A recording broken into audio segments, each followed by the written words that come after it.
They were born in chains or dragged into them by war, forced to live as property in a world built to keep them silent and invisible. No land, no name, no rights, just obedience. But what happens when a man who has nothing is handed a sword? What happens when a slave decides to fight, not just to survive, but to rise? In the bloody, chaotic centuries of the Middle Ages, power came through violence. Armies clashed in mud and fire, and warriors became legends.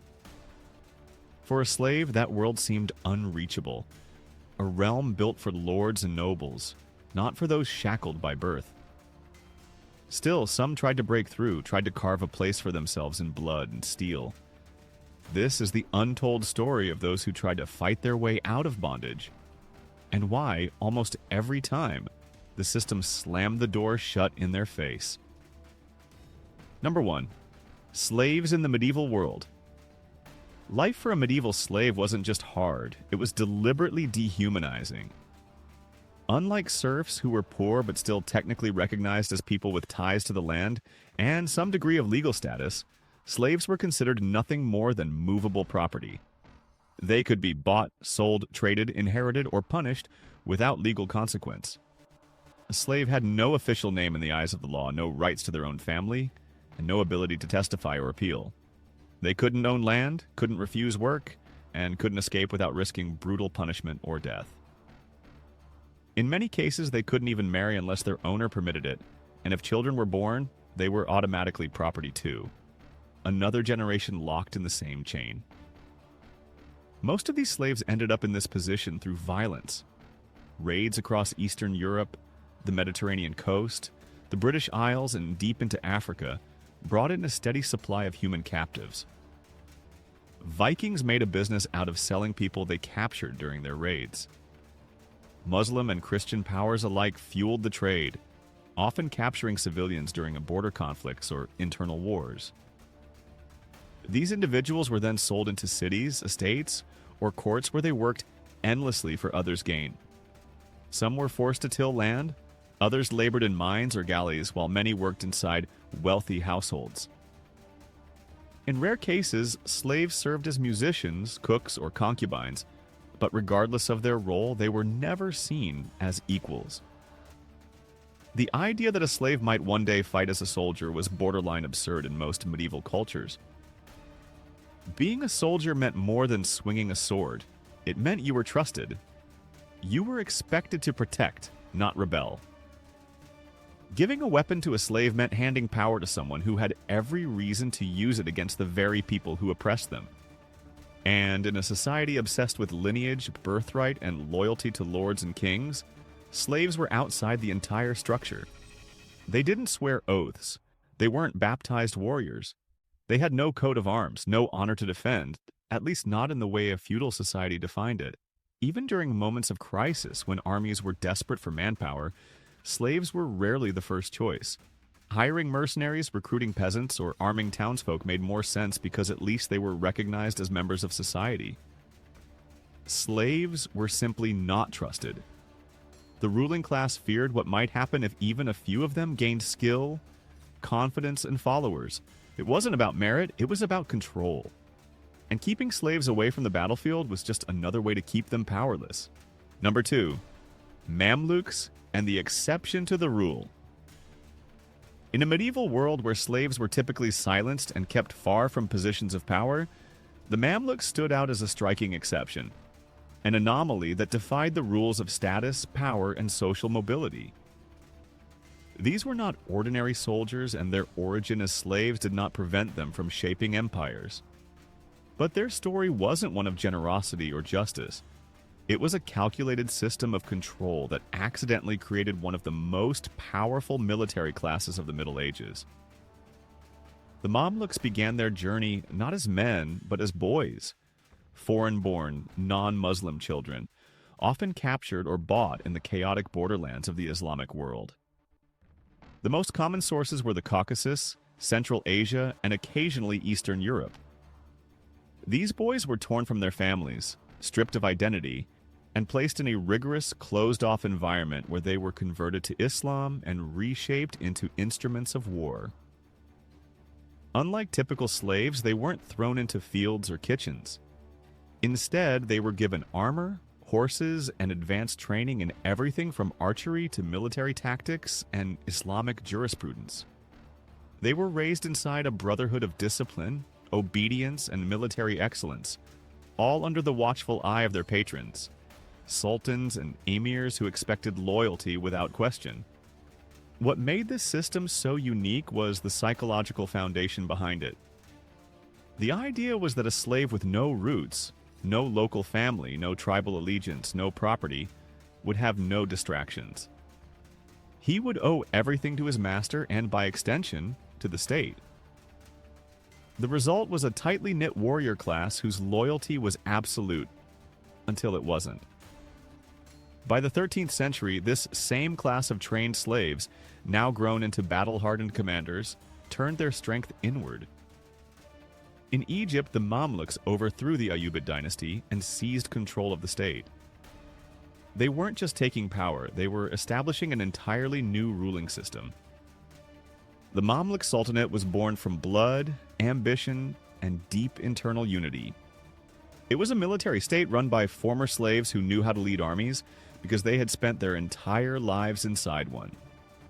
But this story shouldn't be seen as a model or even a repeatable success. The Mamluk system worked because it was a rigid, institutionalized machine backed by imperial wealth and ideology. It didn't offer freedom to all slave soldiers. It created a closed elite with its own rules. Most slaves in the medieval world never saw a training yard, let alone a battlefield. The Mamluks were the exception, not the possibility. Number 3. Europe's fear of armed slaves. In medieval Europe, where the social order was not only rigid but deeply sacred in the minds of the ruling class, the thought of handing a weapon to a slave wasn't just unsettling, it was dangerous. The entire feudal hierarchy was built on clear divisions. Kings ruled over nobles, nobles over knights, knights over peasants, and somewhere beneath even that, in the shadows of society, stood the slaves. These individuals weren't part of the kingdom's structure. They weren't bound to land like serfs or taxed like commoners. They were property. And in a world where honor and bloodlines determined a man's place, the idea of a slave standing in a soldier's role, wielding the same sword as a noble knight, was deeply subversive. To the European noble class, arming slaves threatened the very logic of feudalism. Knights were not just fighters, they were symbols of divine order, trained from youth in chivalry, loyalty, and the rituals of war. Their right to fight was framed as a spiritual and noble duty, granted by both their birth and the church. That same church taught that war, especially wars waged in defense of Christendom, was the work of the righteous. A slave, especially one who wasn't baptized or didn't come from a recognized Christian heritage, simply couldn't be entrusted with that role without corrupting the whole idea. To allow someone so lowly and disconnected from the sacred order to fight would be to admit that status might not be permanent, and that was unacceptable. Even when Europe was under siege, whether by outside invaders, peasant uprisings, or catastrophic wars, nobles hesitated to include slaves in the ranks. Only under the most dire circumstances, when castles were crumbling or cities on the brink of collapse, were slaves hastily given arms. And even then, their role was limited, closely watched, and never honored. Once the immediate threat had passed, these impromptu fighters were disarmed, dismissed, or worse, punished for their involvement. Slaves who showed courage or military talent weren't rewarded with freedom. They were seen as dangerous anomalies. A brave slave might inspire others. He might begin to believe he deserved more than chains. In the eyes of those in power, that kind of thinking had to be extinguished quickly. Allowing even one slave to rise through valor risked cracking the foundation of the entire system. So Europe's message was clear. You may die with a sword in your hand, but you will never live with one by your right. Number 4. False hopes and military utility. Throughout medieval history, there were fleeting moments when slaves were dangled the illusion of freedom in exchange for bloodshed. In the heat of battle, especially during prolonged wars or desperate defenses, commanders would sometimes promise liberation to those willing to fight. Take up arms, they'd say, and earn your place among the free. But these words, more often than not, were tools of manipulation, not sincere pledges. They were spoken not from respect or recognition, but from necessity, uttered in times when every body that could carry a spear or hold a shield became a resource, no matter their background or legal status. Slaves, already stripped of identity and agency, had little choice. Whether the battlefield was a crumbling fortress under siege or a remote outpost threatened by raiders, they were thrust into the front lines not for their valor, but because they were deemed expendable. Their lives were calculated into the battle plan as human buffers, cannon fodder before cannons existed. They were not trained, rarely armored, and almost never included in any tactical consideration beyond brute manpower. A slave sent into combat was not expected to survive, and if he did, the promise of freedom was quietly forgotten once the smoke cleared. Even in those rare cases where a slave fought with distinction, showing courage, strength, or even leadership, his status overshadowed his achievements. The system was built not to reward talent, but to preserve order. A slave who proved himself capable became a threat, not because he was violent, but because he demonstrated that the lower ranks could rise, and that was more dangerous to the social elite than any army. Military leaders, nobles, and chroniclers had a vested interest in preserving the illusion of noble superiority. So when a slave did survive and stand out, his story was often erased or rewritten. If he was granted any reward at all, it came with heavy conditions: relocation, name changes, even fabricated noble origins to mask the fact that someone once considered property had earned a sword and a voice. The reality was brutal. For the vast majority, the battlefield was not a ladder out of slavery, but another extension of it. They were weapons, not men. Their loyalty was exploited, their bravery ignored, and their dreams of freedom crushed under the weight of a system that feared even the smallest shift in its ancient, carefully stacked hierarchy. Number 5. Systems that weaponized slavery. While most medieval societies treated slaves as laborers and little more, a few empires went in a completely different direction. Not by freeing slaves, but by turning them into instruments of state power. These systems didn't merely allow slaves to become soldiers, they deliberately created armies composed entirely of enslaved or formerly enslaved individuals. But the goal was never liberation, it was control, military precision without political risk.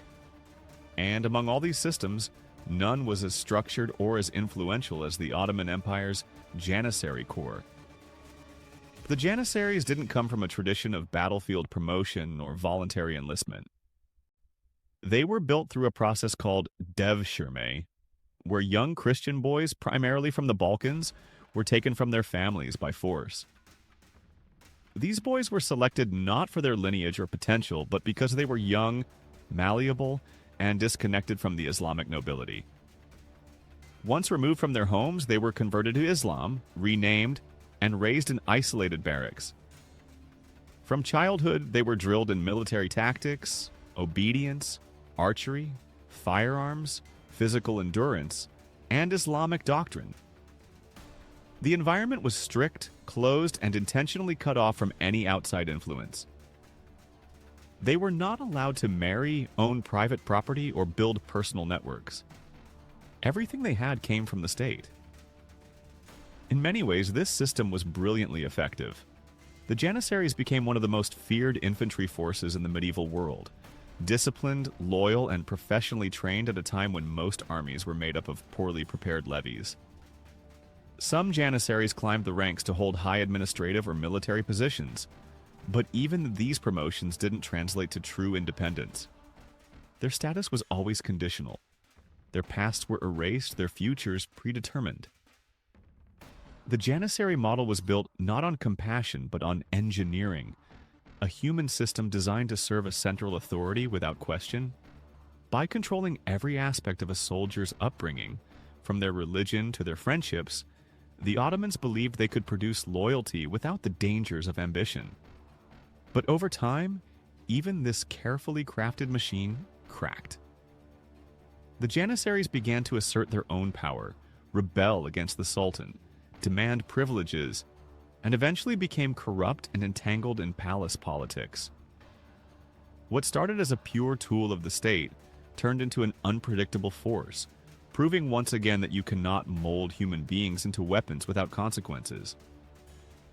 In the end, systems like the Janissaries didn't liberate slaves, they simply reshaped their chains.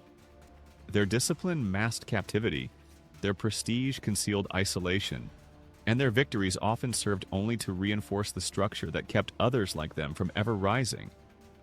The dream of freedom through service remained just that, a dream, carefully managed, strictly contained, and ultimately out of reach.